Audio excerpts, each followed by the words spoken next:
আসসালামু আলাইকুম dear viewers, আজকে আমি আপনাদেরকে একটা স্পেশাল ভিডিও দেখাতে চলেছি। আপনারা দেখতে পাচ্ছেন ইংরেজি স্পোকেনের পাশাপাশি আমরা আন্তর্জাতিক এবং বাংলাদেশের ম্যাপ শিখে থাকি। সো আপনারা দেখতে পাচ্ছেন আমার বাচ্চারা আন্তর্জাতিক ম্যাপ নিয়ে গবেষণা করছে এবং তারা দেশ এবং দেশের রাজধানী তারা দেখছে এবং মুখস্থ করছে। আমার এই বাচ্চারা বিশ্বের কোন দেশ ম্যাপের কোথায় অবস্থিত তা দেখাতে 1 সেকেন্ড সময় লাগে এবং প্রত্যেকটা দেশের রাজধানী তাদের মুখস্থ। এখন আমি আপনাদেরকে তাদের পড়ার যে ধরন আমি সেটা আপনাদেরকে দেখাবো। এইভাবে তাদেরকে ম্যাপ দিয়ে এটা শেখানো হয়। এই ক্লাসগুলো খুব গুরুত্বপূর্ণ, আপনারা এইভাবে পড়তে পারেন।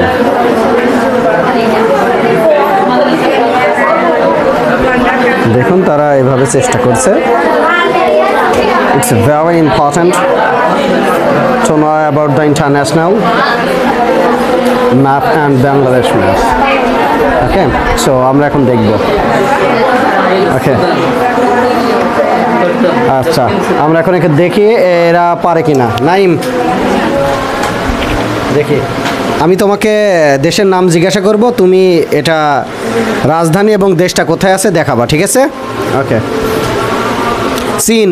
চীন বেইজিং স্যার, এই যে কোনটা? এই যে স্যার এই হলুদ এটা। ওকে, ম্যাপটা একটু ধরো, একটু করে ধরো, উড়ে যাচ্ছে। হ্যাঁ। জাপান। জাপান স্যার এই যে Tokyo. Tokyo. Thailand. Thailand sir Bangkok. এখানে। ওকে, এবার দেখাও Afghanistan. Afghanistan sir Kabul. Kabul. Sri Lanka. Sri Lanka sir Colombo. Colombo. Mongolia. Mongolia Ulan Bator. উত্তর কোরিয়া। উত্তর কোরিয়া পিয়ংইয়ং। ওকে, আচ্ছা England. England sir London. London. Okay, এবার দেখাও Iran. Iran sir Tehran. Okay, Norway. Norway Oslo. Oslo. Sweden. Sir Stockholm. Stockholm. এবার দেখাও মালদ্বীপ। মালদ্বীপ স্যার মালে। ওকে, জাস্ট এইভাবে আমরা চেষ্টা করে যাচ্ছি বাংলাদেশ এবং আন্তর্জাতিক ম্যাপ শেখার। আমরা এখন আন্তর্জাতিক ম্যাপ শিখছি। এভাবে আপনারাও আপনাদের বাচ্চাদেরকে শেখাতে পারেন। খুব অল্প বয়স থেকে যদি তারা আন্তর্জাতিক ম্যাপ সম্পর্কে ধারণা রাখে তাহলে বিশ্বের যে কোনো দেশ থেকে যে কোনো তথ্য তাদের মাথার মধ্যে রাখতে খুবই কার্যকারী ভূমিকা পালন করবে।